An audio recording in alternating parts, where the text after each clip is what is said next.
મારું નામ રાગિણી છે. સવારે વહેલી સવારે મારા ચાના કપમાંથી નીકળતી વરાળમાં હલચલ થઈ રહી હતી અને હું શાંતિપૂર્વક નાસ્તાની આશા સાથે ડાઇનિંગ ટેબલ પર બેઠી હતી. મારા મોબાઈલની સ્ક્રીન પર કામની લાંબી યાદો હતી. મને મનમાં ચીડ હતી, જાણે કોઈ બિનજરૂરી અવાજ અંદર ચાલી રહ્યો હોય.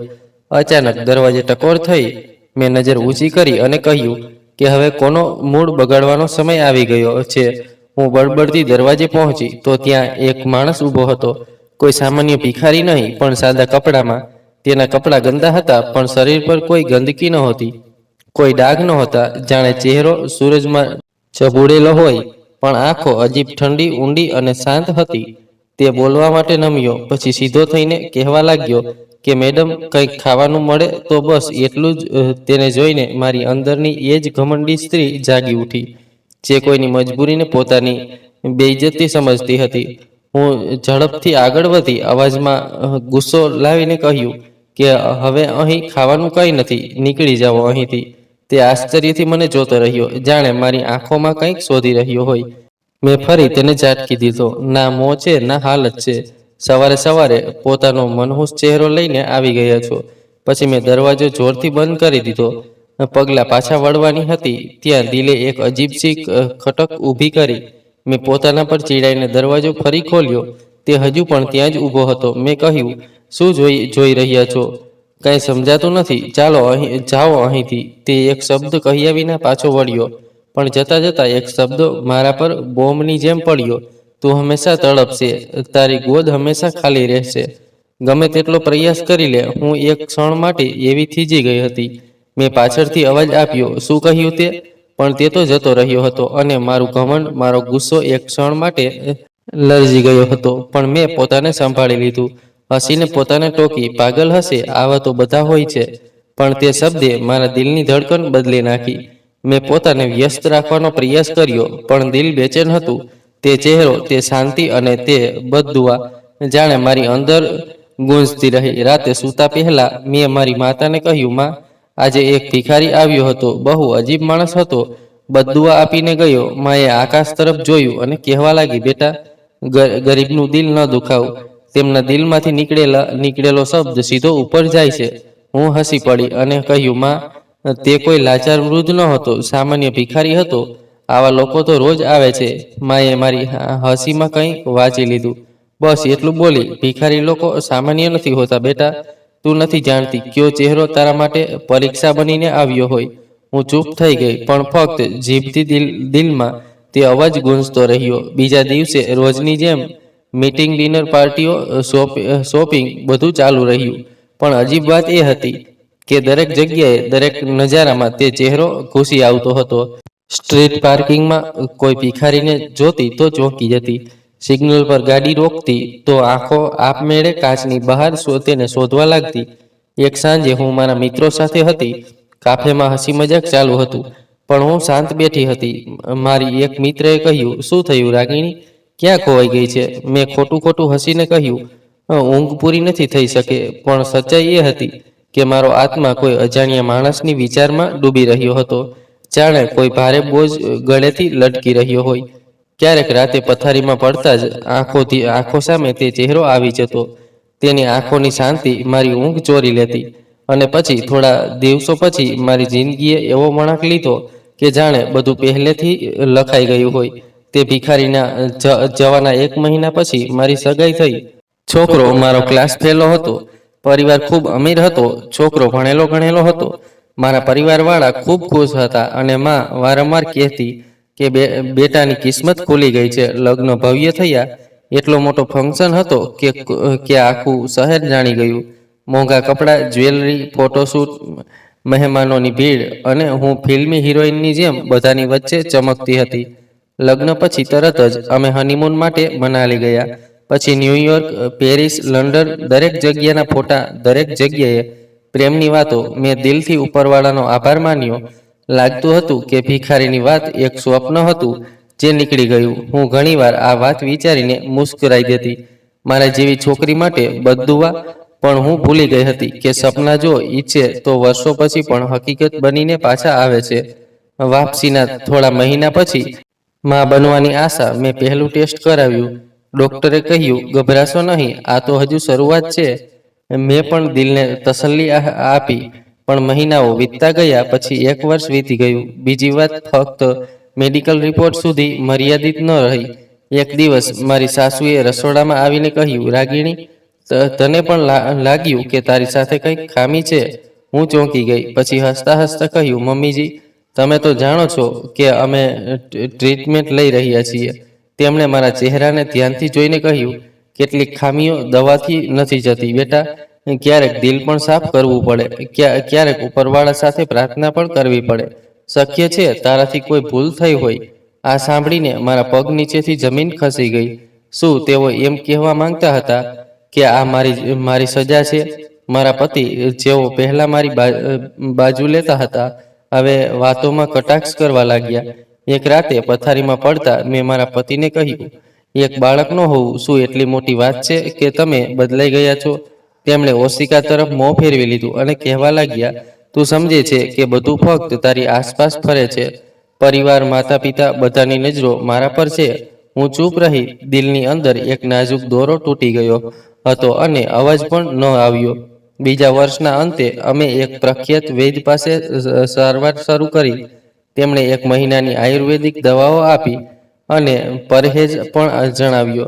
અહીં સુધી કે મારા પતિને પણ પરહેજ કહ્યું.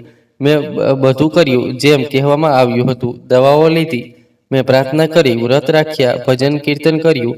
અને જ્યારે 2 મહિના પછી રિપોર્ટ તે જ જૂનો આવ્યો, એક ખાલી કાગળની જેમ, જેના પર કોઈ ખુશખબર લખાયેલી ન હતી. તો અમે વૈદ્યની સારવાર પણ છોડી દીધી. લગ્નને 4 વર્ષ થઈ ગયા.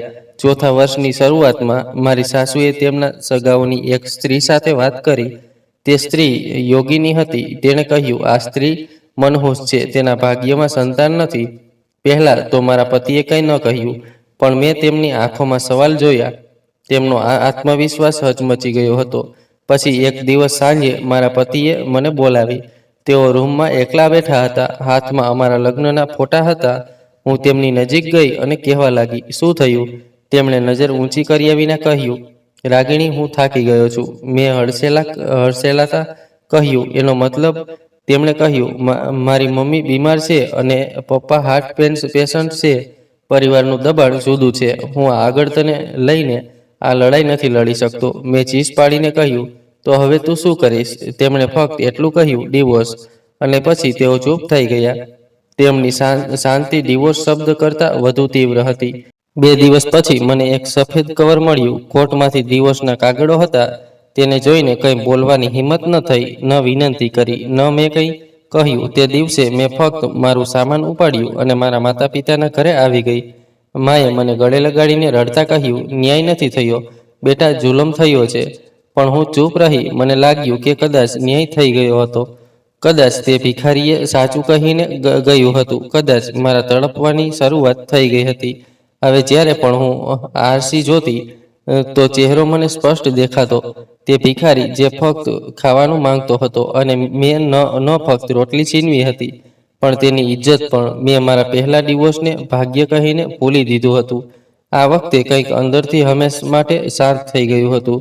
કદાચ તે લાચારી હતી, કદાચ મારું ઘમંડ હતું, કદાચ મારો યકીન જે ક્યારેક મારી સાથે હતો.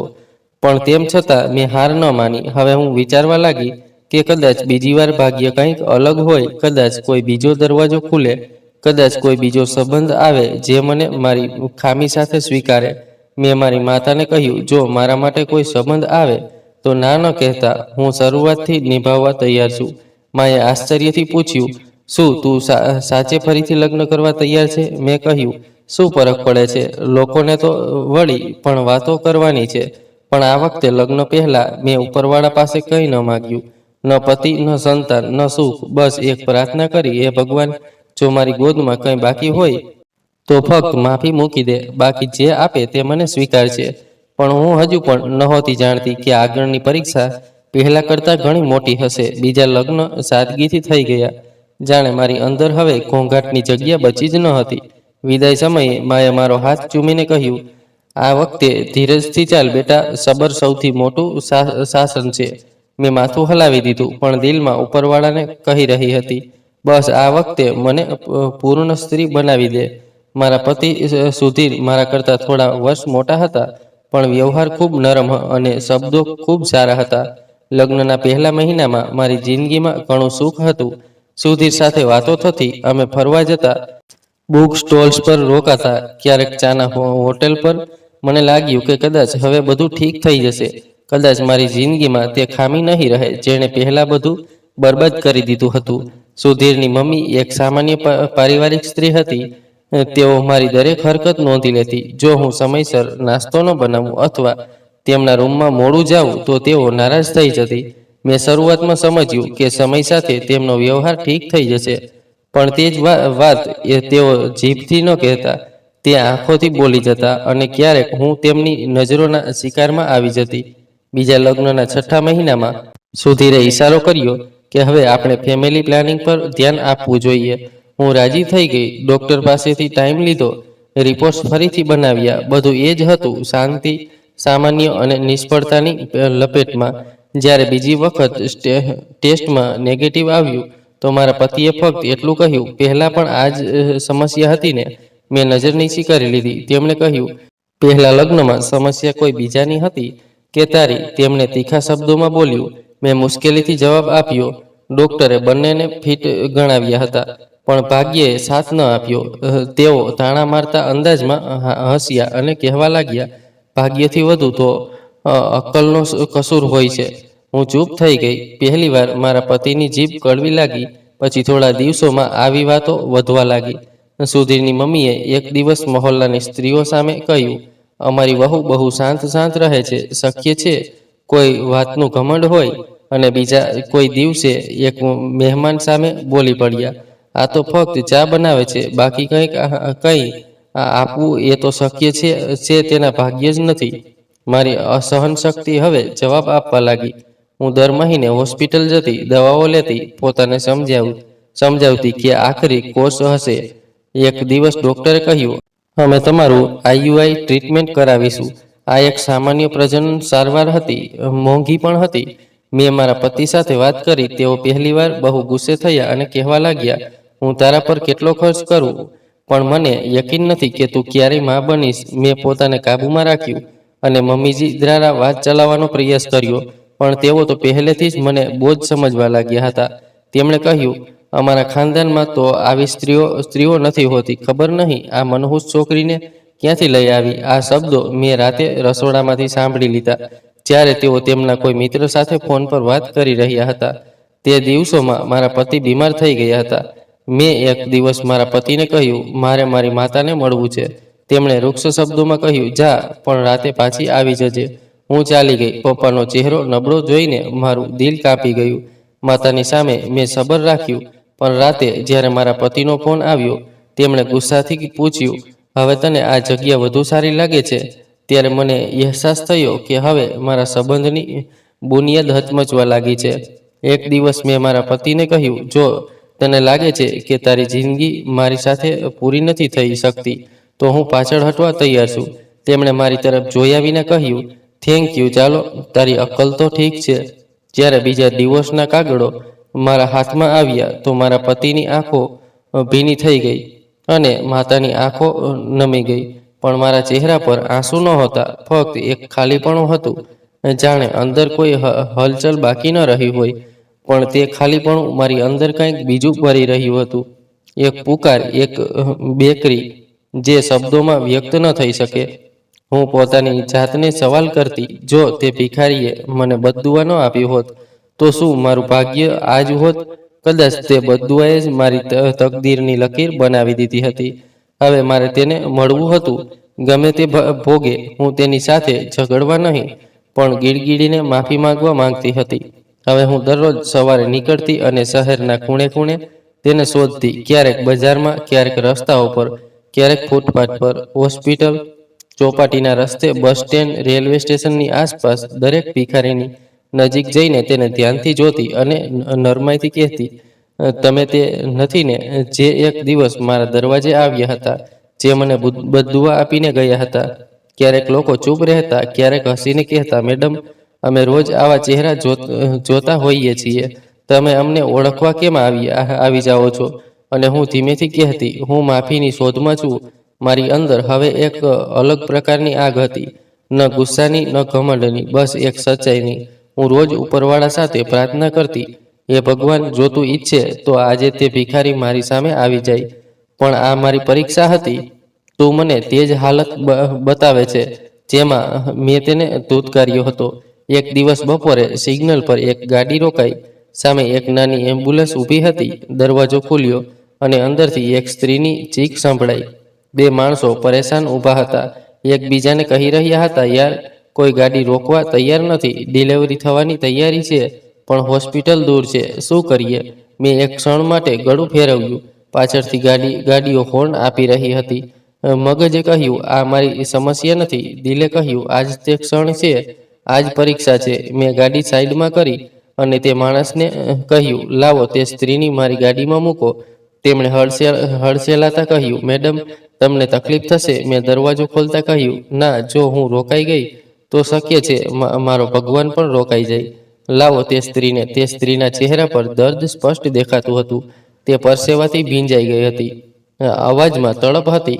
મેં તેને પાછળની સીટ પર બેસાડી અને પૂરી ઝડપે ગાડી ચલાવી. અમે હોસ્પિટલ પહોંચ્યા. તે મારો હાથ પકડીને કહેતી રહી, ઉપરવાળો તને સંતાન આપે, ઉપરવાળો તારી ગોદ ભરી દે. આ પ્રાર્થના નહોતી, આ મારા માટે એક દરવાજો હતો જે વર્ષોથી બંધ હતો, પણ આજે ખુલવા લાગ્યો હતો. સ્ત્રીને હોસ્પિટલમાં દાખલ કરાવ્યા પછી હું બહાર આવીને બેઠી. ઠંડી હવામાં મારો ચહેરો સાથે અથડાતી હતી. અંદરથી એક અજીબ સુકૂનનો અહેસાસ થયો. પહેલીવાર મેં મારી જાતને તે દિવસની ઘટનાથી આગળ વધતી જોઈ. હવે મને સમજાવા લાગ્યું હતું, હું માત્ર એક ભિખારીની માફી નહોતી શોધી રહી, હું મારી જાતને શોધી રહી હતી. તે દિવસ પછી મારી શોધનો અંદાજ બદલાઈ ગયો. હવે હું ફક્ત દર ભટકતી નહોતી, હું લોકોની મદદ કરતી, તેમની વાત સાંભળતી, તેમના માટે કંઈક કરતી. કોઈ માતાને બજારમાં સામાન ઉપાડવામાં મદદ કરતી, કોઈ બાળકને રસ્તો પાર કરાવતી, કોઈ ભિખારીને ખાવાનું આપી દેતી. તેની આંખોમાં તે ચહેરો શોધ્યા વિના હવે હું ભિખારીને નહીં, મારી અંદરની રાખમાંથી નીકળતા ધુમાડાને સમજવા લાગી હતી. અને આ રાખમાં ક્યાંક એક ચમક બાકી હતી. શક્ય છે ઉપરવાળાની, કે શક્ય છે તેની, જે મને અરીસામાં જોઈને મુસ્કુરાઈ શકે. કંઈક તો બદલાઈ રહ્યું હતું. મને ખબર નહોતી શું, પણ જે પણ હતું તે મને આ ક્ષણ સાથે જોડી રહ્યું હતું. જે ક્ષણમાં હું કોઈના દુઃખમાં સામેલ થઈ હતી. નામ કે ઓળખ વિના હું ઘણા દિવસોની મંદિરના ફેરા લગાવતી હતી. ન કોઈને પૂછતી, ન કોઈને તંગ કરતી. પૂજાપાઠ કરીને ગરીબોને દાન આપતી. દરેક ભિખારીને ધ્યાનથી જોતી. તેમની ચાલ, તેમની નજર, તેમના હોઠ, બધું જાણે યાદશક્તિ સાથે મેળવીને તપાસતી. હવે ઘોંઘાટ નહોતો, શાંતિ મારી પ્રાર્થના બની ગઈ હતી. પછી એક દિવસ રાત્રે મેં તેને બેઠેલો જોયો. તે જ કપડાં, તે જ ગંભીર ચહેરો અને તે જ આંખો, જેમાં મેં એકવાર શાંત તોફાન જોયું હતું. પહેલા તો હું થંભી ગઈ. પગ જાણે જમીનમાં ધસી ગયા. દિલ ધડકવા લાગ્યું, જાણે વર્ષોની શોધ આજે પૂરી થવા જઈ રહી હોય. પછી જાણે કોઈએ મને અંદરથી ધક્કો માર્યો હોય. હું તેની નજીક ગઈ. કંઈ કહેવાની હિંમત ન થઈ. બસ ધીમે રહીને જમીન પર બેસી ગઈ. તેના પગ પાસે. મારા હોઠ પર કોઈ શબ્દ ન આવ્યા, પણ આંખોમાંથી આંસુ વહેવા લાગ્યા. મેં મારું માથું ઝુકાવી દીધું. મારા હાથ આપોઆપ જોડાઈ ગયા. રડતી આંખો અને હોઠ પર વિનંતી લઈને મેં કહ્યું, હું તે જ રાગીણી છું જેણે તને મારા દરવાજેથી ધક્કો માર્યો હતો, જેણે તારી બદદુઆને મજાક સમજી હતી, જેણે તને ખાવાનું નહોતું આપ્યું. તેણે મારી તરફ જોયું. મેં તેની આંખોમાં જોયું. ત્યાં કોઈ ગુસ્સો નહોતો, ન તાણ હતો, ન કોઈ જીત હતી. ફક્ત એક થાકેલી શરાફત હતી, જાણે વર્ષોથી શાંતિ ઓઢી રહી હોય. મેં કહ્યું, મને માફ કરી દે.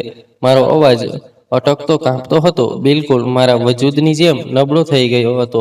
મેં કહ્યું, મારું દિલ તૂટી ગયું છે. જે ક્યારેક ઘમંડથી ભરેલું હતું, હવે તે ખાલી છે, ફક્ત ખાલી. તે થોડીવાર ચૂપ રહ્યો. પછી બહુ નરમ શબ્દોમાં કહેવા લાગ્યો, દિલ ઇન્સાન તોડે છે, ઉપરવાળો નહીં. તું ઈચ્છે તો ઉપરવાળો તને ફરીથી જોડી શકે છે, પણ શરત છે, ઘમંડ ખતમ કરવું પડશે. સચ્ચાઈ સાથે ઝૂકીને જવું પડશે. તેની વાતો સાંભળીને મેં મારી આંખો બંધ કરી લીધી. તેના શબ્દો મારી અંદર કોઈ સુકૂનભરી પ્રાર્થનાની જેમ ઉતરી ગયા. મેં મારું માથું જમીન પર ઝુકાવી દીધું. હવે મારી પાસે ઝૂકવા સિવાય કોઈ બીજો રસ્તો બાકી નહોતો. થોડી ક્ષણો વીતી ગઈ. મંદિરના ખુલ્લા દરવાજા જાણે શાંતિના સાક્ષી બની ગયા હતા. ભક્તો આવી રહ્યા હતા, પણ અમને કોઈએ ટોકીએ નહીં. તે માણસ મારી સામે બેઠો રહ્યો, જાણે બધું જાણતો હોય, અને હું જાણે એક ગુમ થયેલી આત્માની જેમ હતી, જે હવે પોતાની જગ્યાએ પાછી આવી ગઈ હતી. તેણે કોઈ દેખાડો ન કર્યો, ન કોઈ રીતે પોતાને ઉચ્ચ બતાવ્યો, બસ શાંત રહ્યો. પછી તે ઊભો થયો, મારી તરફ જોયું અને કહેવા લાગ્યો, ચાલ, ચલવું હોય તો સાથે ચાલીને રોકાવું પડશે. તું નિર્ણય કર, પણ યાદ રાખ, આ રસ્તો લાંબો છે અને ઘમંડી દિલવાળાઓ માટે નથી હોતું. મેં ધીમેથી માથું હલાવ્યું અને કહ્યું, ક્યાં ચાલવું છે?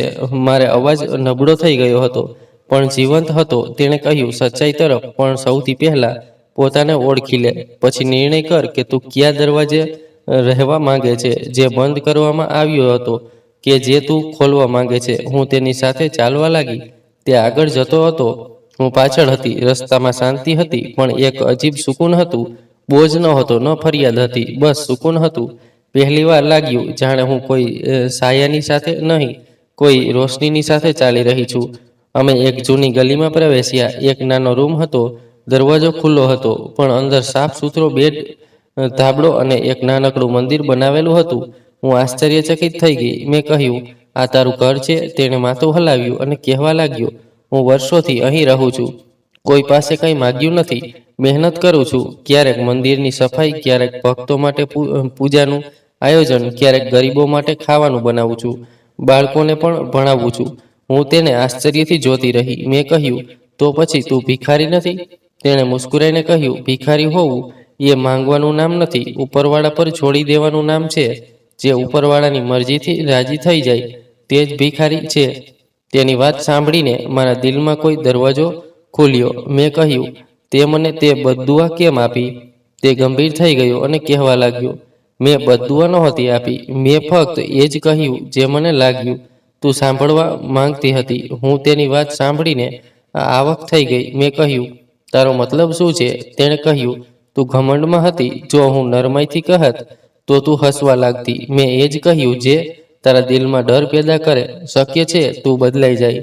હું કંઈ બોલી ન શકી. મેં કહ્યું, તો તે વાતને જાતે જ સાચી કરી દીધી.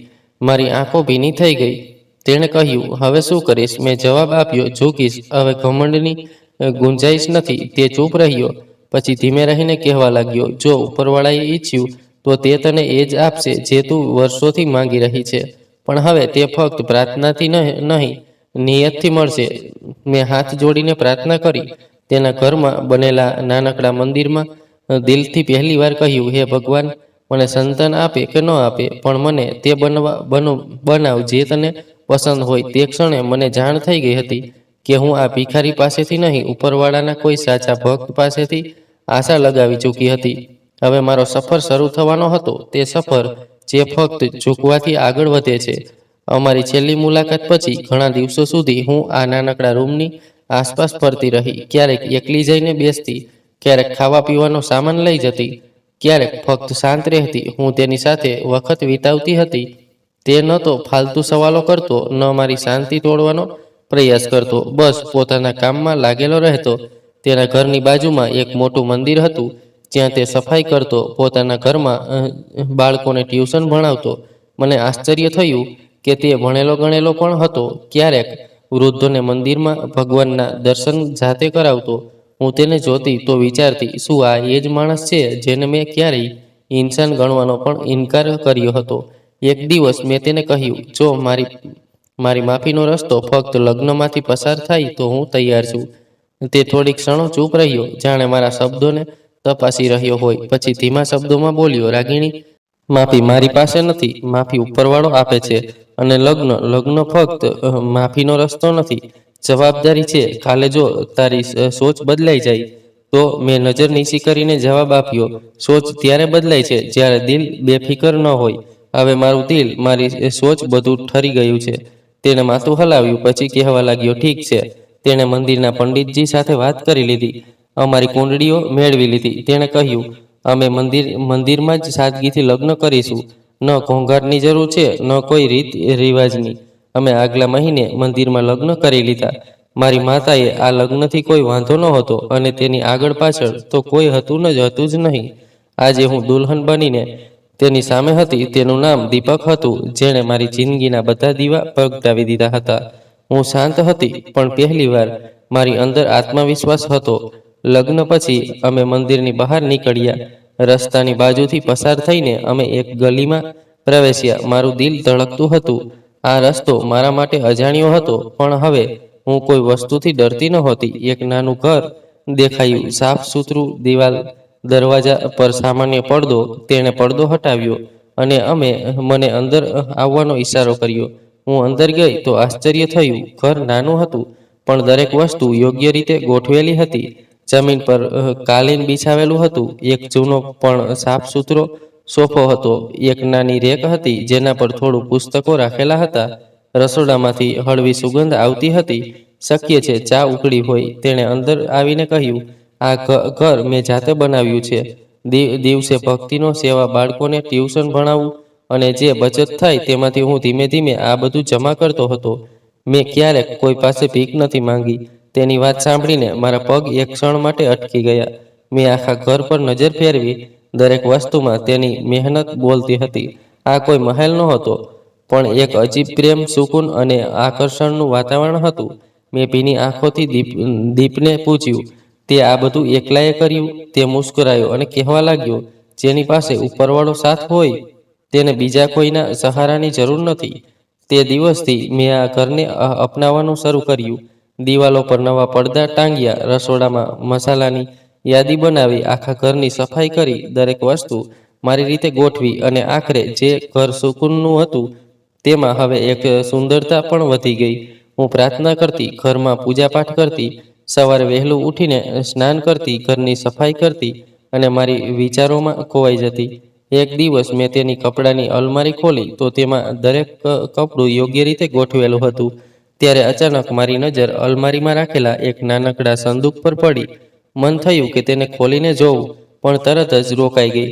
હવે હું તેના ભરોસાને તોડવા નહોતી માંગતી, જે મુશ્કેલીથી બન્યો હતો. સાંજે દીપે આવીને પૂછ્યું, અહીં રહીને કેવું લાગ્યું? મેં સાદગીથી જવાબ આપ્યો, આ ઘર નથી, સુકૂનની જગ્યા છે. તે મારી વાત પર હળવું મુસ્કુરાયો. પછી કહેવા લાગ્યો, બસ આટલું જ હતું મારી પાસે, જે હું તને આપી શકું. મેં જવાબ આપ્યો, મને હવે બીજું કંઈ નથી જોઈતું, બસ તારો સાથ અને આ ઘર પૂરતું છે. એક દિવસ તે મંદિરથી આવ્યો અને ખાતા ખાતા કહેવા લાગ્યો, આજે ટ્યુશનના બાળકો તને મળવા માંગે છે. કહેતા હતા કે તેઓ મારી પત્નીને મળવા માંગે છે. મેં હસતા હસતા કહ્યું, બાળકો તો અહીં જ ભણે છે ને? હજુ મને અહીં પહેલો જ દિવસ જ છે. તું મારી સામે પણ બાળકોને ભણાવવા બોલાવી લે. હું બાળકોને મળીશ અને તેમને કહી દે કે હું પણ ક્યારેક શિક્ષણની તરસી હતી, હવે શીખવા આવી છું. અમારી જિંદગીમાં ઘોંઘાટ બહુ ઓછો હતો. દિવસો સાદગીથી પસાર થતા હતા. મારો પતિ બપોરે ઘરના નાનકડા આંગણામાં બેસીને બાળકોને ટ્યુશન ભણાવતો. રાત પણ સુકૂનથી પસાર થતી. વખત જાણે પોતાની ગતિ ખોઈ બેઠો હોય. મને યાદ છે, એક દિવસ મેં તેના કપડાં પ્રેસ કરતા વિચાર્યું કે આ જ જિંદગી છે જેની મેં ક્યારેક તમન્ના કરી હતી. અને તરત જ દિલમાંથી અવાજ આવ્યો, ના, આ જિંદગી તે છે જે મને મળવી જોઈએ. જ્યારે મેં તમન્ના છોડી દીધી, તેના અંદાજમાં એ બધું હતું જે એક સ્ત્રી ઈચ્છે છે. સુરક્ષા, ઇજ્જત, સુકૂન. તે મને કામ કરતી જોતો તો મારા માટે પાણી જાતે લઈ આવતો, મારી કાળજી રાખતો, શિયાળાની રાતે રજાઈ ખેંચીને મારા ખભા પર નાખી દેતો, ઉનાળામાં પંખો ઠીક કરતો અને ક્યારેય ફરિયાદ ન કરતો. તેણે મને ક્યારેય મારા ભૂતકાળનો તાણ ન આપ્યો, ન મારા જોખમોને ચેડ્યું. એક રાતે સૂઈ ગયા પછી જ્યારે અમે સવારે ઉઠ્યા તો મેં જોયું કે તે સૌથી પહેલા સ્નાન કરીને મંદિરમાં બેસીને પ્રાર્થના કરી રહ્યો હતો. પછી હું પણ તેની બાજુમાં જઈને બેસી ગઈ. તેણે મને જોઈને કહ્યું, આજે દિલ બહુ ઊંડાઈથી બોલ્યું છે ને? મેં હા પાડી અને કહ્યું, હા, આજે લાગ્યું જાણે મારી અંદર કંઈક સાફ થઈ ગયું. થોડા અઠવાડિયા પછી મને મારા શરીરમાં ફેરફાર લાગવા લાગ્યા. ક્યારેક બેવજહ થાક લાગતો, ક્યારેક ઉબકા થતા, ક્યારેક ચક્કર આવતા, ક્યારેક વધુ ઊંઘ આવતી. દિલ પણ ગભરાયેલું રહેતું. પહેલા તો મેં આવું ગણ્યું, વિચાર્યું કે શક્ય છે મોસમની અસર હોય. પણ એક દિવસ ઘરનું કામ કરતી વખતે અચાનક મારો શ્વાસ ફૂલવા લાગ્યો. તો દીપ પણ મને જોઈને ગભરાઈ ગયો. તેણે કહ્યું, તબિયત તો ઠીક છે ને રાગીણી? મેં કહ્યું, શક્ય છે નબળાઈ હોય, થોડા દિવસથી આવું જ ચાલી રહ્યું છે. તેણે કહ્યું, તો તે મને પહેલા કેમ ન કહ્યું? કાલે જ ડોક્ટર પાસે જઈએ. મેં તેને ટાળવાનો ઘણો પ્રયાસ કર્યો, પણ તેને જીદ કરી અને મને બળજબરીથી ડોક્ટર પાસે લઈ ગયો. ડોક્ટરે કેટલાક ટેસ્ટ કરાવ્યા અને પછી અમે ચૂપચાપ બહાર આવીને બેસી ગયા. તે સતત મારી આંખોમાં જોતો હતો, વારંવાર મારી ચિંતા કરતો હતો અને હું ક્યારેક તેની તરફ જોતી, ક્યારેક બારીમાંથી અંદરનો નજારો જોતી રહી. દિલમાં કોઈ બેચેની નહોતી, ન આશા હતી, ન ડર હતો, બસ એક અજીબ ખાલી સ્થિતિ હતી. જ્યારે રિપોર્ટ આવ્યા તો ડોક્ટરે મુસ્કુરાઈને મારી તરફ જોયું અને કહેવા લાગ્યા, અભિનંદન, તમે માં બનવાના છો. ડોક્ટરના આ શબ્દો જાણે હવામાં ફરવા લાગ્યા. પણ મારી અંદર જાણે કંઈક બેસી ગયું. મારા હોશ ઉડી ગયા, શ્વાસ છાતીમાં અટકી ગયો અને મને લાગ્યું જાણે વખત થંભી ગયો. આ તે ક્ષણ હતી જેને મેં વર્ષોની પ્રાર્થનાની જેમ માંગી હતી અને આજે તે જ ક્ષણ મારી આંખો સામે આવીને ઊભી હતી. બિલકુલ શાંત, બિલકુલ નરમ, પણ એટલી સાચી કે તેના પર શંકા કરવાની કોઈ ગુંજાઈશ જ ન રહી. મેં એક નજર મારા પતિ તરફ જોઈ. તે પહેલેથી જ મારી આંખોમાં ઝાંકતો હતો. પછી નજર નીચી કરીને હાથ જોડીને કહેવા લાગ્યો, હે ભગવાન, હું તમારો ખૂબ ખૂબ આભારી રહીશ. તેણે કહ્યું, અમને ખૂબ મોટી ખુશી મળી છે, રાગિણી, અને આ ખુશી અમને ઉપરવાળાની તરફથી મળી છે. અમે બંને ક્લિનિકમાંથી બહાર નીકળ્યા. ગાડી તરફ ચાલતા મારા પગ જાણે જમીનથી હળવા થઈ ગયા. દરેક પગલું જાણે કોઈ નવી આશા તરફ ઉઠી રહ્યું હોય. ગાડીમાં બેસીને અમે એકબીજા તરફ જોયું, પણ કંઈ બોલ્યા નહીં. બસ ચૂપચાપ તેણે મારા હાથ પર પોતાનો હાથ મૂકી દીધો. તેના સ્પર્શમાં ન કોઈ હરકત હતી, ન કોઈ માંગ હતી. બસ તે પણ આ ક્ષણને સ્વીકારી ચૂક્યો હતો. ઘરે પહોંચીને હું સીધી બાથરૂમના સ્નાન કરવા ગઈ અને પછી સતત પૂજા કરતી રહી. મન થયું હતું કે હું ભગવાનની સામેથી ઉઠું જ નહીં. હું રડી રડીને ભગવાન સામે પ્રાર્થના કરતી રહી અને વારંવાર એ જ કહેતી હતી, મારી જિંદગીમાં ખુશીઓ લાવવા બદલ તમારો ખૂબ ખૂબ આભાર. ઉપરવાળાએ મારા પર ખૂબ મોટો ઉપકાર કર્યો હતો. હવે હું કોઈ ભિખારીને ધક્કા નહીં મારું, ન હાથથી, ન જીભથી. મેં નિર્ણય કરી લીધો હતો. મારો પતિ, જે એક ઈમાનદાર અને મહેનતુ માણસ હતો, હોવા છતાં પોતાની જિંદગી દેખાડામાં નહોતો જીવતો. તે સામાન્ય કપડામાં સામાન્ય માણસ બનીને, અને એમ પણ જેને ઉપરવાળાએ બનાવ્યો હોય. તેને નકારવાવાળી હું કોણ? તેને ખોટો સમજવાવાળી, તેને ભિખારી સમજવાવાળી. પ્રાર્થના કર્યા પછી મેં ખાવાનું બનાવ્યું. ખુશી ખુશીથી મારા પતિની પસંદનું મારા દિલમાં એક સુકૂન ઉતરી આવ્યું હતું. મારું દિલ નવી નવી ખુશીઓમાં ડૂબવા લાગ્યું હતું. પહેલા તો આ ખુશી ફક્ત બીજા લોકો પાસેથી સાંભળેલી હતી, પણ હવે આટલા વર્ષો પછી મને પણ મળી હતી. અનુભવ કરીને તેનો આનંદ વધુ લાગતો હતો. ઉપરવાળાએ આટલા વર્ષો પછી પણ પોતાનું વચન પૂરું કર્યું હતું અને મારી ગોદ ભરી દીધી હતી. બીજા દિવસે અમે ફરી ડોક્ટર પાસે ગયા, જ્યાં બધા રિપોર્ટ આવવાના હતા. નર્સે ફાઇલ મારી તરફ આગળ કરતા કહ્યું, અભિનંદન, ઉપરવાળાએ બધું નોર્મલ કરી દીધું છે. મેં સુકૂનનો શ્વાસ લીધો અને બહાર આવીને તે રિપોર્ટ મારા પતિને આપ્યો. તેણે તે વાંચીને કહ્યું, આ કાગળ નથી, ભગવાનની મહોર છે.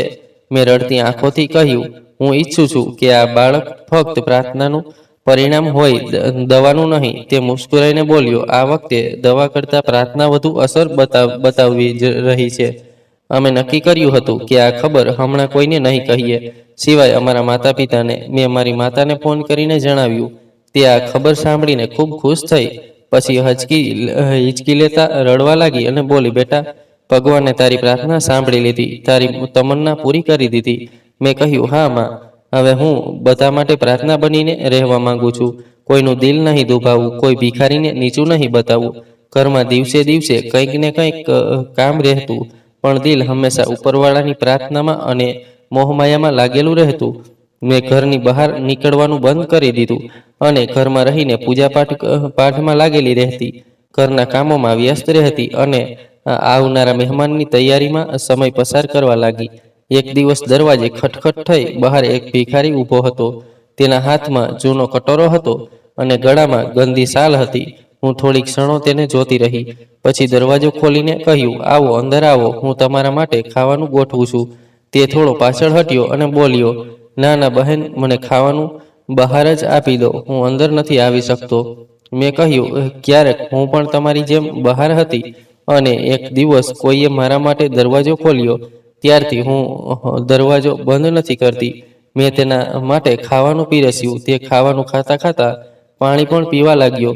મેં તેને ઓળખવા માટે મારા પતિના સાફ કપડાં આપ્યા અને થોડા પૈસા પણ આપ્યા. તે મને આશીર્વાદ અને દુઆ આપતો ગયો. તેણે પણ એ જ દુઆ આપી, ઉપરવાળો તને માં બનવાની ખુશી આપે અને તારું બાળક તને ભગવાનની નજીક લઈ જાય. હું થોડી ક્ષણો માટે આશ્ચર્યચકિત થઈ ગઈ.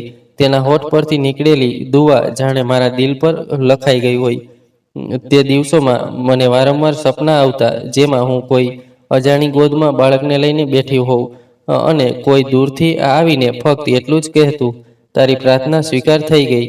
મેં તે સપનાનો કોઈની સાથે ઉલ્લેખ ન કર્યો, ન મારા પતિ સાથે, ન મારી માતા સાથે. બસ અંદર અંદર એક ખુશીનો જજ્બો વધતો જતો હતો. એક દિવસ મારા પતિએ કહ્યું, તને ડર લાગે છે? મેં આશ્ચર્યથી પૂછ્યું, કઈ વાતનો ડર? તેણે કહ્યું કે ક્યાંક તારો ગુજરેલો સમય તારી સાથે ફરી ન થાય. મેં માથું હલાવીને કહ્યું, ના, આ વખતે ઉપરવાળાએ દરવાજો ખોલ્યો છે, જે મેં મારી જાત પર બંધ કરી દીધો હતો. હવે તે જાતે બંધ નહીં કરે. શરૂઆતમાં અમે અમારી ખુશખબર ફક્ત નજીકના લોકો સુધી જ રાખી હતી, પણ આ વાત કેટલે દૂર સુધી છુપાઈ શકે. મહોલ્લા, સગા સંબંધીઓ, ઓળખીતાઓ, બધાને ધીમે ધીમે બધું જાણ થઈ ગયું. અને સાથે જ તાણાઓનું તોફાન પણ. આ તે જ લોકો હતા જેમણે મારા પહેલા લગ્ન પર તાળીઓ પાડી હતી અને બીજા ડિવોર્સ પર અફસોસ કર્યો હતો. અને હવે ત્રીજી વાર જ્યારે હું મારી જિંદગીને સુકૂનના રૂપમાં જીવી રહી હતી, ત્યારે આ લોકો કાનમાં લપેટેલી મુસ્કાનો વહેંચવા લાગ્યા. એક દિવસ બજારમાં શાકભાજી લેતી વખતે બે જૂની ઓળખીતી સ્ત્રીઓ નજરે પડી. મેં તેમની તરફ જોયું તો તેમણે તરત નજર ચોરી લીધી. પણ જેવી હું આગળ વધી, એક સ્ત્રી બોલી, આ રાગિણી નથી, ભિખારીની પત્ની. બીજીએ જવાબ આપ્યો, હા, સાંભળ્યું છે, હવે માં બનવાની છે. આ કોઈ ચમત્કાર નથી, કોઈ બીજું જ ચક્કર છે. મેં સ્પષ્ટ સાંભળ્યું, પણ દિલ પર બોજ ન લીધો. મેં નાના દિલથી નહીં, પણ મારી પ્રાર્થનાઓના બળે ઉપરવાળા પાસેથી આ બધું મેળવ્યું હતું. તો મારી પ્રાર્થના કોઈ ઇન્સાનની મજૂરીની મોહતાજ કેવી રીતે હોઈ શકે? ઘરે આવીને મેં મારા પતિને આ બધું કહ્યું. તે પોતાની આદત મુજબ સુકૂનથી રહ્યો. બસ એટલું બોલ્યો, જ્યારે જિંદગી તને તે આપે છે જે તે ક્યારેય માંગ્યું ન હોય, તો લોકોની વાતો ઘોંઘાટ નથી લાગતી, ફક્ત મુસ્કાન લાગે છે. મેં તેની તરફ જોયું, જાણે કહેવા માંગતી હોવ કે તું જ તો છે જેણે મારા વજૂદને નવી ઓળખ આપી. પણ જીભ શાંત રહી. હવે અમારી વચ્ચે ઇજહાર નહીં, સમજણની શાંતિ હતી. બીજા દિવસે માએ ફોન કર્યો. થોડી ગુસ્સામાં લાગતી હતી. તેમણે કહ્યું, બેટા, તે તારા વિશે બધાને કેમ કહી દીધું? થોડી તો ધીરજ રાખ. તેમણે કહ્યું, તને ખબર છે ને, તારા પહેલા લગ્નનો કારણે લોકો તને કેવી નજરે જુએ છે? મેં નરમ શબ્દોમાં જવાબ આપ્યો, માં, આ ખબર કોઈ ખુશીની જેમ નથી ફેલાય. આ ઉપરવાળાની મરજીનો પેગામ છે. જેનું દિલ ઈચ્છે તે બોલે. તે શાંત થઈ ગઈ અને બોલી, હું જાણું છું, તું સાચ પર છે, પણ લોકોની જીભના ઘા લાંબા સમય સુધી રહે છે. લોકોની વાતોથી બચીને રહેજે. વાત તો સાચી હતી, પણ હવે હું ડરનારાઓમાંથી નહોતી. એક દિવસ બપોરે મારી જૂની સહેલી મોનિકા, જે પોતે ડોક્ટર હતી, અચાનક ઘરે આવી. સામાન્ય હાલચાલ પૂછ્યા પછી તે બોલી, રાગિણી, સાચું સાચું કહે, શું તે તારો પતિ છે?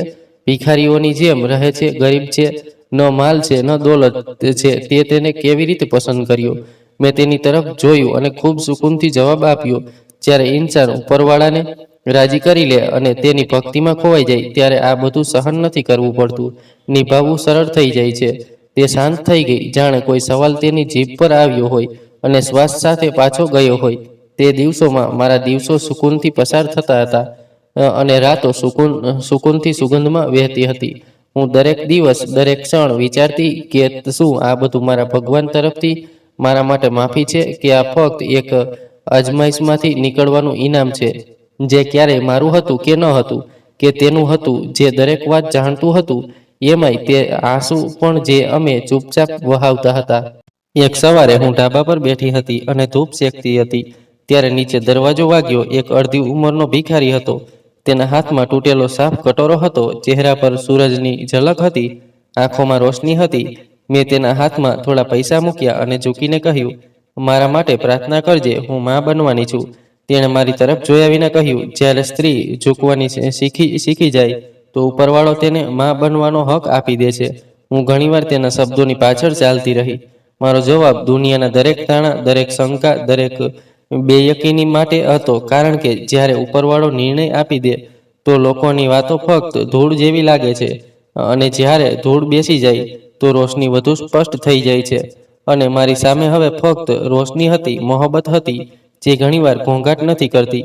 તે શાંત રહીને પોતાના હોવાની ખાતરી આપે છે. મારા પતિની મોહબ્બત એવી જ હતી.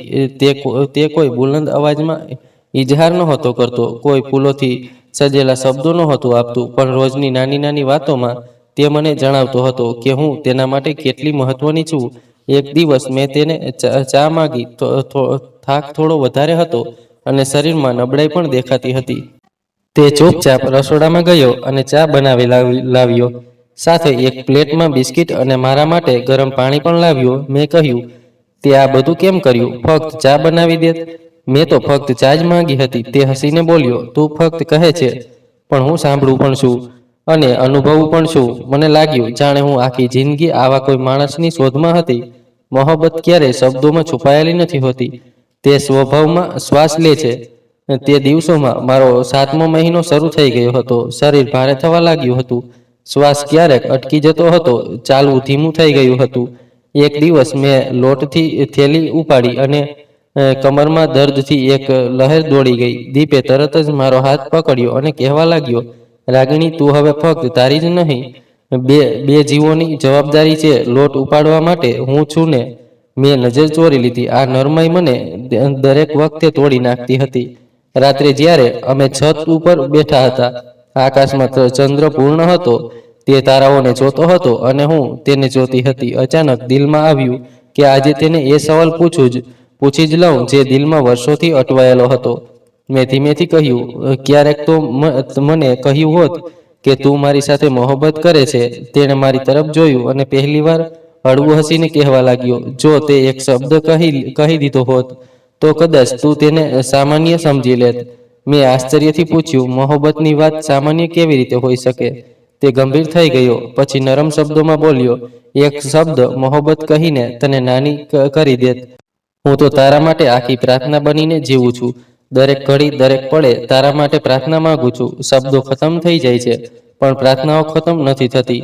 મારી આંખોમાંથી આંસુ નીકળી ગયા. મેં તેની તરફ ન જોયું, બસ આકાશ તરફ મોં કરીને કહ્યું, હે ભગવાન, જેણે મને શબ્દો કરતાં વધુ દિલથી મોહબ્બત કરી, તેને ક્યારેય પરીક્ષામાં ન નાખજે. એ રાત ખૂબ ખાસ હતી. હું ઘણીવાર સુધી વિચારતી રહી. તેના કહેલા શબ્દો મારા મનમાં ફરતા રહ્યા કે પ્રાર્થના બનીને જીવ્યો છું. આ શબ્દો કદાચ મારી જિંદગીના સૌથી કિંમતી શબ્દો હતા. તેના શબ્દોમાં જે સફર હતી, જે સુકૂન હતું, જે મોહબ્બત હતી, તેણે મારી અંદરની છેલ્લી તૂટેલી દિવાલ પણ તોડી નાખી. હવે અમારી વચ્ચે શબ્દોની જગ્યાએ પ્રાર્થના આવી ગઈ હતી. અમે સાથે બેસીને પ્રાર્થના કરતા, પૂજાપાઠ કરતા, હાથ જોડીને શાંતિથી અમારા પસંદગીના ભજન ગાતા. જે ભજન ગાતો અને હું તેનો સાથ આપતી. તે રોકાતો ત્યારે હું તેના હાથ પર મારો હાથ મૂકીને કહેતી, હવે બસ ઉપરવાળાની લીલાનો સમય છે. એક દિવસ તેણે ટ્યુશનના બાળકોને ભણાવ્યા પછી કહ્યું કે આજે એક બાળક હતું જે રડતું હતું. મેં પૂછ્યું, શું થયું? તો તે બોલ્યો કે તેના પિતાજી કહે છે કે મોહબ્બત નબળાઈ છે.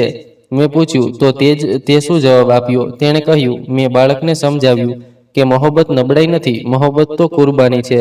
નબળા તો એ હોય છે જે નિભાવવાથી ડરે છે. તેની વાત સાંભળીને મારા દિલમાં ધડકન થઈ. મેં વિચાર્યું, જે માણસ દરરોજ મોહબ્બત નિભાવે છે તે નબળો હોઈ જ ન શકે. અમારી જિંદગી સાદી હતી, પણ હવે તેમાં મોહબ્બતનું વજન વધી ગયું હતું. એવું વજન જે ઝૂકતું નથી, પણ સફળતા છે. હવે હું તેની વાતોમાં, તેના અંદાજમાં દરરોજ રાતને સુકૂનથી પસાર કરતી. હવે હું જાણી ગઈ હતી કે એ મોહબ્બત જે પ્રાર્થનાઓમાં શ્વાસ લે છે, તે ક્યારેય ખતમ નથી થતી. એ રાત રોજ કરતાં થોડી અલગ હતી. હવામાન સ્વચ્છ હતું, આકાશમાં હળવી રોશની છવાયેલી હતી, અને મારી અંદર એક અજીબ બેચેની હતી, જાણે શરીર કંઈક કહેતું હોય, જાણે સમય આવી ગયો હોય. હું શાંતિથી પથારીમાંથી ઊભી થઈ, પાણી પીધું અને પતિને જગાડ્યો કે કંઈક થવાનું છે. મેં બસ એટલું જ કહ્યું. તેણે એક પળમાં બધું સમજી લીધું. કોઈ સવાલ ન કર્યો, બસ મારો હાથ પકડ્યો અને કહ્યું, આજની રાત તારા માટે ફક્ત સલામતીની રાત છે. અમે બંને હોસ્પિટલ પહોંચ્યા. ડોક્ટરે મને દાખલ કરી દીધી. સમય પસાર થતો ગયો, દર્દ વધતું ગયું. તે મારી પાસે બેઠો રહ્યો, સતત મારા માટે પ્રાર્થના કરતો રહ્યો. તેના હોઠ ધ્રુજતા હતા. હું જાણતી હતી કે તેને મારી અને આવનારા બાળકની જિંદગીની ખૂબ ચિંતા છે. મારી આંગળીઓ તેની આંગળીઓમાં બંધાયેલી રહી. મેં ઘણીવાર આંખો બંધ કરી અને ઘણીવાર ખોલી. દરેક વખતે તેનો ચહેરો સામે હતો. તે ખૂબ જ સુકૂનથી હતો, ખૂબ યકીનથી હતો અને પ્રાર્થનાથી ભરેલો હતો. એ પળ આવી જ્યારે નર્સે મારા કાનમાં કહ્યું, અભિનંદન, દીકરો થયો છે. મારો શ્વાસ જાણે પાછો આવી ગયો. આંખોમાંથી આંસુ વહેવા લાગ્યા. મેં તરત જ આંખો બંધ કરી અને મનમાં ભગવાનને આભાર માનવા લાગી. થોડીવાર પછી જ્યારે નર્સ બાળકને લઈને આવી ત્યારે મેં તેને ખોળામાં લીધું. નરમ, મુલાયમ અને માસૂમ બાળક. મને મારા પોતાનો પશ્ચાતાપ મળી ગયો, જાણે ભગવાને મોકલેલી રોશની હોય. મેં તેના ચહેરા પર તરફ જોયું અને દિલમાંથી નીકળ્યું કે આ તે જ છે જેના માટે મેં બધું છોડ્યું હતું, બધું સહન કર્યું હતું. મારો પતિ મારી નજીક આવીને બેઠો, બાળકના માથા પર હાથ ફેરવવા લાગ્યો અને કહેવા લાગ્યો, ઉપરવાળાએ તને એ ભેટ આપી જે તે ક્યારેય માંગી હતી અને ક્યારેક નહોતી માંગી. મેં કહ્યું, આ ફક્ત બાળક નથી, મારી માફી પણ છે. હું તેનું નામ તારા નામ પર રાખવા માંગુ છું, ચિરાગ. તે ચોંકી ગયો. નરમાઈથી બોલ્યો, ચિરાગ કેમ? મેં કહ્યું, કારણ કે જ્યારે તું મને મળ્યો ત્યારે મારી જિંદગીમાં રોશની આવી, પણ હવે જ્યારે આ બાળક મારી ખોળામાં આવ્યું ત્યારે મારી જિંદગીમાં પૂરી રોશની સાથે ચમક પણ આવી ગઈ. અને ઉપરવાળાની તરફથી આ મારા માટે માફીની નિશાની છે જે મેં વર્ષો સુધી માગીને પસાર કરી. આ મારો સબર છે, મારા પશ્ચાતાપનો અને ઉપરવાળાની મરજીનો. તેણે માથું હલાવીને કહ્યું, તો પછી આ નામ ખૂબ સારું છે. મારું દિલમાં ઉતરી ગયું. ખાતરીથી આ નામ અને આપણું બાળક આપણી જિંદગીમાં રોશની ભરી દેશે. ખૂબ જ સુંદર નામ છે.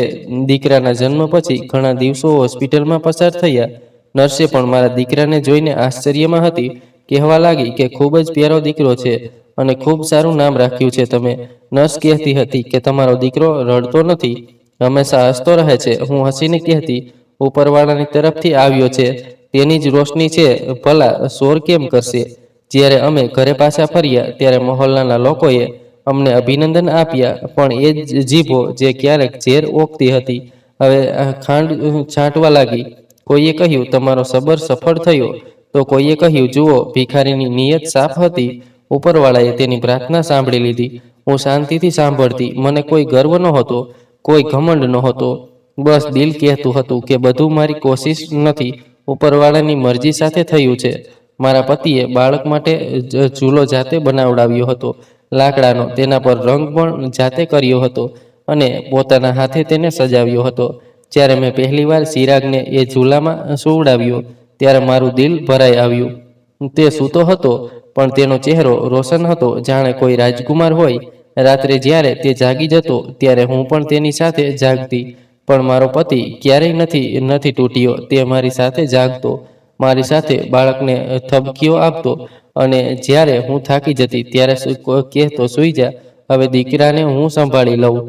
એક રાત ચિરાગ ઘણી રાત સુધી જાગતો રહ્યો, ન સૂયો. તે ખૂબ જ બેચેન હતો અને મારી અંદર ગભરામણ વધી રહી હતી. મેં તેને ખોળામાં લીધું. દિલમાં જ તેનું દર્દ વેચવા લાગી. મારો પતિ મારી નજીક આવ્યો, મારા હાથમાંથી બાળકને લીધું અને ખોળામાં લઈને તેને લોરી સંભળાવવા લાગ્યો. તેણે પોતાની આંખો બંધ કરી લીધી, જાણે તેને પોતાના પિતાનો અવાજ સાંભળીને સુકૂન આવી ગયું હોય.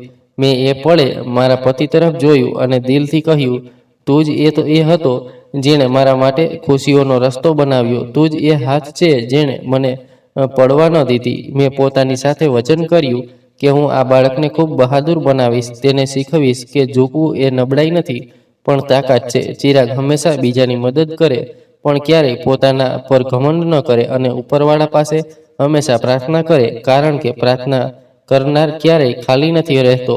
બસ એ જ સમયે આપવું પડે છે.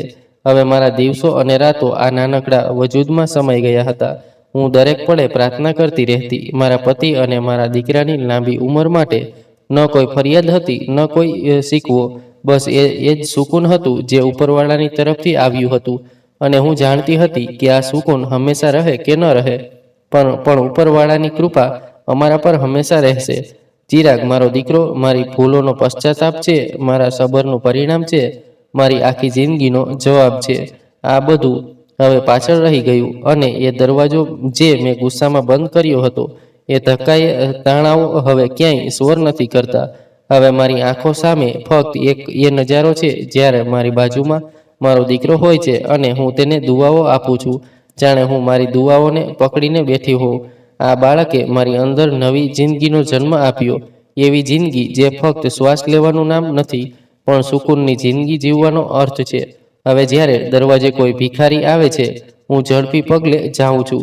ફક્ત તેને કંઈક આપવું જ નહીં, પણ તેની આંખોમાં જોઈને તેના માટે પ્રાર્થના પણ કરું છું. મને હવે દરેક ભિખારી, દરેક નબળો, દરેક મજૂર માણસ ઉપરવાળાનો મોકલેલો મહેમાન લાગે છે, જાણે તે મારી અંદરની પરીક્ષા ચકાસવા આવ્યો હોય.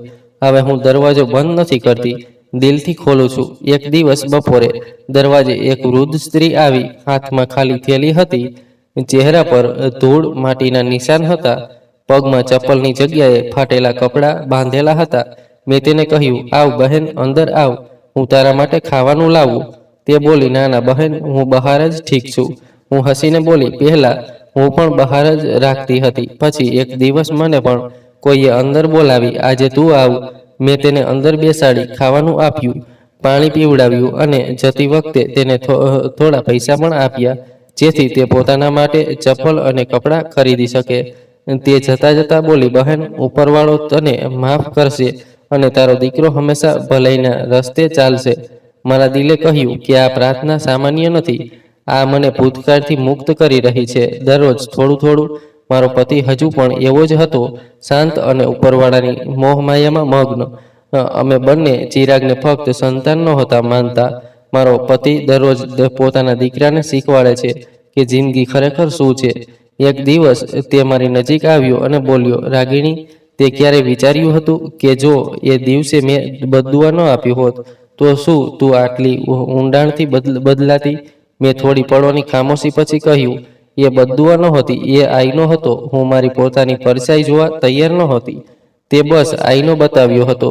તે બોલ્યો, તો આજે પણ જો કોઈ તારા દરવાજે આઈનો બનીને આવે, તો તેને ક્યારે નિરાશ ન કરજે. મેં તેને કહ્યું, હવે તો હું રોજ મારી જાતને જોઉં છું, જેથી કાલે કોઈનું દિલ દુખવું તો તે પહેલા રોકાઈ જાઉં. સમય બદલાઈ ગયો છે, પણ દરરોજ સવારે હું એ જૂની રાગિણીને યાદ કરું છું, જે પોતાને સૌથી મોટી સમજતી હતી, જે પ્રાર્થનાને ફક્ત જીભથી બોલતી હતી, દિલથી નહીં. અને હવે જ્યારે હું મારા આખા પરિવાર માટે પ્રાર્થના કરું છું, ત્યારે મારી જિંદગીમાં ખુશીઓ જ ખુશીઓ વધી રહી છે. હું દરેક વખતે ઉપરવાળાને કહું છું, મને હજુ પણ બદલાની નહીં, પણ માફીની જરૂર છે. મારો દીકરો હવે મોટો થઈ રહ્યો છે, તેના સવાલોમાં રસ છે, અને મેં નક્કી કરી લીધું છે કે હું તેને સત્ય શીખવીશ. એક દિવસ જ્યારે તે મોટો થઈને પૂછશે કે તમે મારું નામ ચિરાગ કેમ રાખ્યું, ત્યારે હું તેને કહીશ, બેટા, કારણ કે તારી માએ ઉપરવાળા પાસે એ માગ્યું હતું જેનો તેનો હક પણ નહોતો બનતો, અને ઉપરવાળાએ મને તને આપ્યો, મારો સબર, મારું પરિણામ અને એક નવી શરૂઆત, જેણે મારી જિંદગીમાં રોશની ભરી દીધી. મારી પાસે કોઈ વાર્તા નથી, ફક્ત સબક છે, અને એ સબક એ છે કે એક શબ્દની મોહબ્બત ફક્ત જીભથી નથી નીકળતી. તે સાચી હોય છે, તે સફરમાં હોય છે, તે ઝૂકવામાં હોય છે, તે ઇનકારની જગ્યાએ માફી આપવામાં હોય છે, અને તે ઉપરવાળા પર યકીન રાખવામાં હોય છે. હું હવે જાણી ગઈ છું કે અસલી મુક્તિ ફક્ત સત્યમાં છે, અને જૂઠું એ ઘમંડમાં નથી. બધું સમય છે, પણ સત્યનો ચિરાગ એકવાર સળગે છે, તો અંધારું લાંબો સમય નથી ટકતું. આજે હું મારી જાતને પરિણામ પર નથી માનતી. મારા માટે દરેક દિવસ એક નવી શરૂઆત છે, અને જો કોઈ દિવસ મારો દીકરો પણ કોઈ ભિખારીને દરવાજે જુએ, તો હું ઈચ્છું છું કે તે કહે, તેની માં કહે છે કે દરેક ગરીબ, દરેક ભિખારી ઉપરવાળાનો મહેમાન હોય છે. આજ મારી વાર્તાનું પરિણામ છે, અને આજ મારી ભલાઈઓ છે. તો મિત્રો, આશા છે કે તમને અમારી વાર્તા ગમી હશે. જો વાર્તા ગમી હોય તો વિડીયોને લાઈક કરો, ચેનલ પર નવા હોય તો ચેનલને સબસ્ક્રાઈબ કરો, અને હા, નોટિફિકેશન બેલને જરૂર દબાવો, જેથી આગલું અપડેટ તમને સૌથી પહેલા મળે. આભાર. જય શ્રી કૃષ્ણ.